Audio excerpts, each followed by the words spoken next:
Қайырлы күн, сүйікті тыңдармандарым. Қазақша каналды қолдап, лайк басып, тіркеліп кетіңіздер. Сырттай оқитын келіншек. Әңгіме. Сара сүтті үйған тату-тәтті жанұядағы 10 баланың тұңғышы еді. Анасы тұла бойы тұңғышым деп еркелетсе де, ол еркелікке бой алдырмайтын. Қаршадайынан анасына қолғанат болып өсті. Іске келгенде қолтаяққа тұрмайтын елгезек, қимылы шапшаң. Кейде кішкентай бауырлары сөзіне құлақ аспаса, анасы: "Бәріңді бесікке тербетіп арқалап өсірген Сары емес пе? Оның алдына бәрінде қарыздарсыңдар", деп өзінен кейінгі іні-сіңлілеріне ескертіп те қоятын. Сол Сара мектепті жақсы бітіріп шықса да, үйден қол үзіп кете алмады. Өзі болмаса осы үйдің бауыр ауыртпалығы анасына түсетін, табиғатынан жақынға жанашырлық танытып тұратын сезімтал қыз бірден түсінген. Анасының "бізге қарайламай-ақ оқуыңа кете бер" деген сөзіне "оқу қайда қашар дейсіз, 1-2 жыл жұмыс істеп, сонан соң барармын" деп қысқа жауап қайтарған. Бірақ кеудесінде оқысам деген арман жоқ емес еді. Мектеп қабырғасында жүргенде ақ газет, журнал беттеріне мақалалары, өлең жырлары аракідік жарияланып, ауыл-аймаққа ақын қыз атанып үлгерген. Сол кезде журналист болсам деп армандайтын, кітап оқығанды жақсы көретін. Кеңшардағы кітапханаға кітапханашы болып орналасты. Мектеп бітіріп еңбекке араласқаннан кейін де сол арман мазалай берген.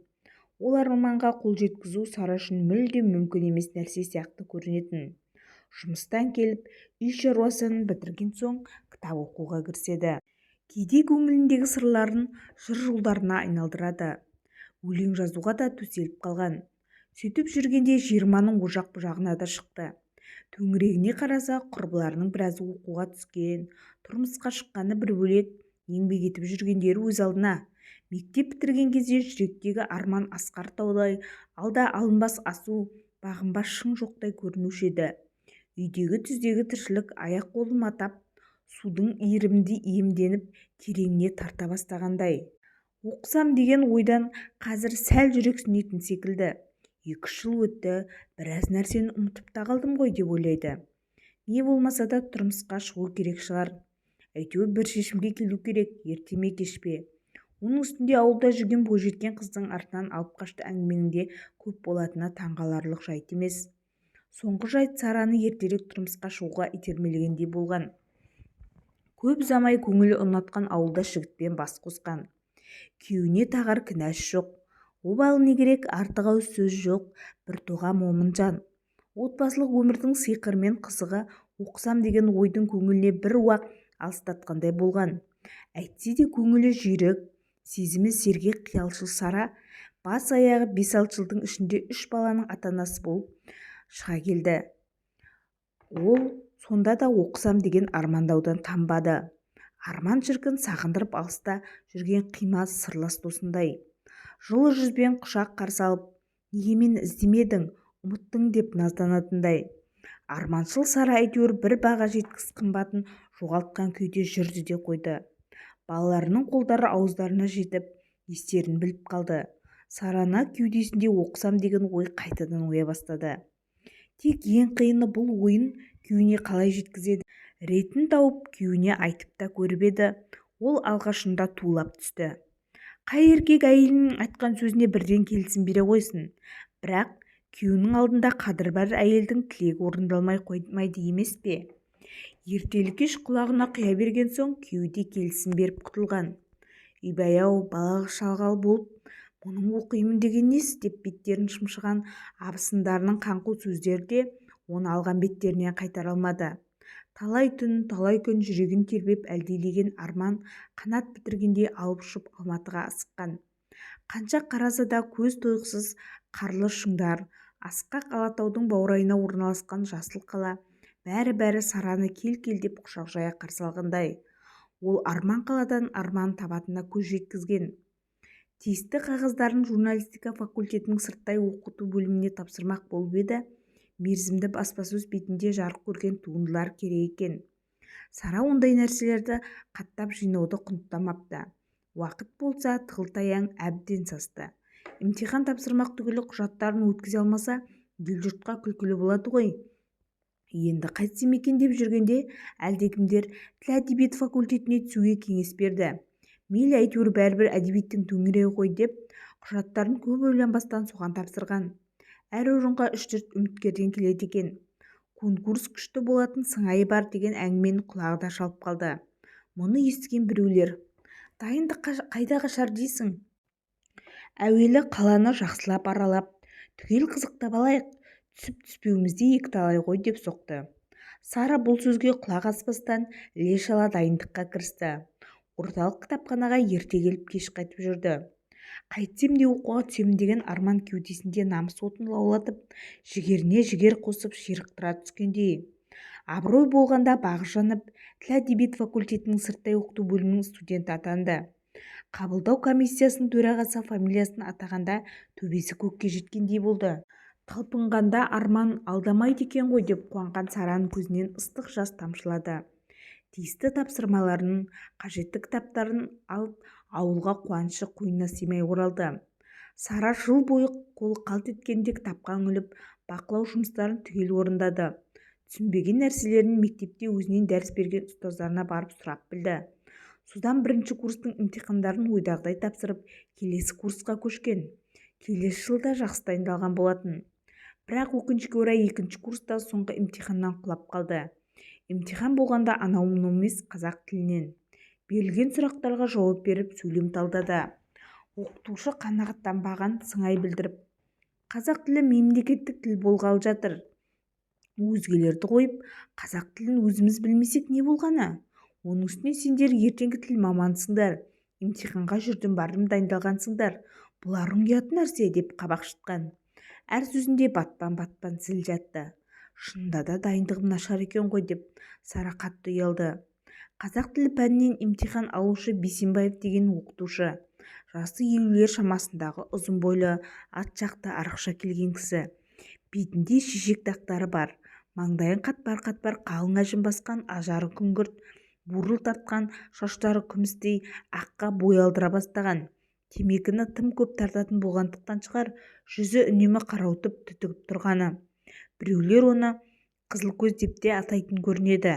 Расында да, қашан болмасын Бейсенбаевтың шүңірек көздерінің қанталап қызарып жүргенін көресің. Сара имтихан тапсыра алмаған күнде көзі қанталап тұрған. Студенттер қауымы оқытушыларға мін таққыш келеді ғой. Сондай біреулердің шығарып жүргенінде. Әйтпесе адам түрінде тұрған не бар? Білімді, ойлы азамат сияқты. Ғылым кандидат деген атағы тағы бар. Онан да өзіміздің имтиханға дұрыстап дайындалғанымыз жөн емес пе деп ойлаған. Тағы да біреулерден Бейсенбаев арақты көп ішеді екен дегенді естіген. Әй, осы жұрт біреуді әңгіме етпесе жүре алмайды-ау. Арақты кім ішпейді дейсің? Ішсе бір жағдай бар шығар деп Сара оған да құлақ түре қоймаған. Келесіде 3-4 күн бойы бел жазбастан тыңғылықты дайындалған Сара имтиханды тапсырып кетемін деп үміттенген еді. Алайда бәрі басқаша болып шықты. Бейсенбаев оның жауабын тыңдап болмастан-ақ әй-шайға қарамай аудиториядан шығарып жіберді. Бар болғаны: дайын емессің, қызықсыңдар, осы адам уақытын босқа аласыңдар, деді күйіп-пісіп. Сара бірдеңе деп оқтала беріп еді. Имтиханды тапсыра алмаған соң Сараның салы суға кетсін. Бейсенбаев мінезінде түсінбей дал. Ішінен: қап, мына қызыл көз бәленің қырсығын-ай деп кіжініп қояды. Былай қарағанда тәуір адам сияқты, ал имтихан қабылдар кезде күз аспанындай жүз құбылып шыға келеді. Қаншалықты дайындалғанмен Сара келесі жолда имтихан тапсыра алмады. Бейсенбаевтың мұнысы несі екен деп Сара өз ойынан өзі шошып кетті тағы да. Кісі осылай оқиды ма? Бұл білім алам деген кісінің емес, тек диплом алсам болды деп ойлайтын адамның ісі ғой. Мұным жарамас деп тез райынан қайтты. Сессия аяқталуға жақын Сараның басы әбден қатты. Дайындыққа зауқы жоқ. Білетін нәрсені қайталап оқи беруден де жалықты бір жағы. Тұйықтан шығар жол таппай қиналып жүргенде ойда жоқта өзінен бір курс жоғары оқитын Айтбай деген ауылдас жігітті кездестіріп қалғаны. Сара ауылдың амандығын, жаңалығын естіп біліп шын қуанып қалды. Айтбайдың сессиясы енді басталатын көрінеді. Қалай, бәрін тапсырып біттің бе? Деді ауылдас жігіт. Тек бір ғана имтихан қалды. Қазақ тілінен Бейсенбаев 3 рет құлатып жіберді. Билеттегі сұрақтарға да, қосымша сұрақтарға да жауап берсем де қанағат етпейді. не істерімді білмей жүрмін, деп Сара саршаңқы үнмен. Қызыл көз бе, одан жай құтылу қиын. Сонда не істеуім керек, жолын айтыңызшы. Жарайды, мен онымен өзім сөйлесейін. Тек сен екі бөтелке арақ тауып қой. Ұят шығар, арақ несі? Сараның даусы еріксіз қатты шығып кетті. Оның көкейін тескен арақ қой. Ол ұялмағанда сен несіне ұяласың? Келіссең де келіспесең де өзің біл. Айтпай осыны айтты, асығыс кетіп қалды. Сара екеулі күйде үнсіз қалып қойған. Ертеңінде күні бойы дүкен кезіп, ащы суды таба алмай табанынан тозған. Ақырында бір алыпсатардан үстеме бағамен сатып алды. Арақты сөмкесіне салып алып, сәске кезінде оқу корпусына жеткен. Өз жүрісінен өзі ыңғайсызданып, қылмыс жасаған кісідей қуыстанды. Қарсы кездескен адамдар ойын оқып қоятындай-ақ жүзін төменге сала берді. Айтпай шыдамсыздана тосып жүрген. Қалай, айтқан нәрсені таптың ба? Деді сұраулы жүзбен. Иә, таптым. Сара селқос қана жауап берді, төмен қарап. Арақ өзіңде бола берсін, мен жеке барып сөйлесіп келейін. Айтпай көзді ашып жұмғанша жетіп келді де, сөйлестім. Кешке біз тұратын демалыс үйіне келетін болды. Сен тіске басар оны-мұны алып дайындала бер, деді. Сырттай оқитын студенттер демалыс үйінде тұратын. Осы бір әуре сарсаңнан жүйкесі әбден шығарған Сара амалсыз Айтпайдың айтқандарын орындаған. Өз еркіңнен тыс, көзқарасыңа, наным-сеніміңе жат әрекетке барғаннан асқан жаман нәрсе бар ма? Мұндай іске барамын деген ой үш ұйықтаса да түсіне кірмеген. Қайбір жетіскеннен дейсің, амалсыздықтан да. Сара осылай өзін біресе ақтап, біресе жазғырып отырғанда Айтпай қызыл көзді ертіп жетіп келді. Әжептәуір атағы, абыройы бар адамның тойға келгенде емін-еркін келуі Сараға ерсі көрінді. Бөлменің есігін аша бере абдырап қипақтап қалды. Ұялғаннан екі беті ду ете түсті. Дастархандағы тағамды, арақты көргенде қызыл көздің жанары жайнап жұтынып сала берді. Міне, баяғыдан бері осылай ету керек еді, деді төрге отырған күйі беті шімірікпестен. Сара оның сөздерін іштей жақтырмағанмен онша да сыр бермей үнсіз қалды. Айтпай екі рюмкаға арақты бөліп құя бастап еді. Анау, қарындасқа неге құймайсың? Деп одыраңдай зекіп қалды. Жоқ, мен ішпеймін, өздеріңіз ала беріңіздер, деп Сара аттонын ала қашқан. Біріншіден, біз аудиторияда емеспіз, демалыс үйінде қонақта отырмыз. Аға демей-ақ, жай аға десең де жетіп жатыр. Екіншіден, деді сөзінің аяғын шұтып қойған қызыл көз.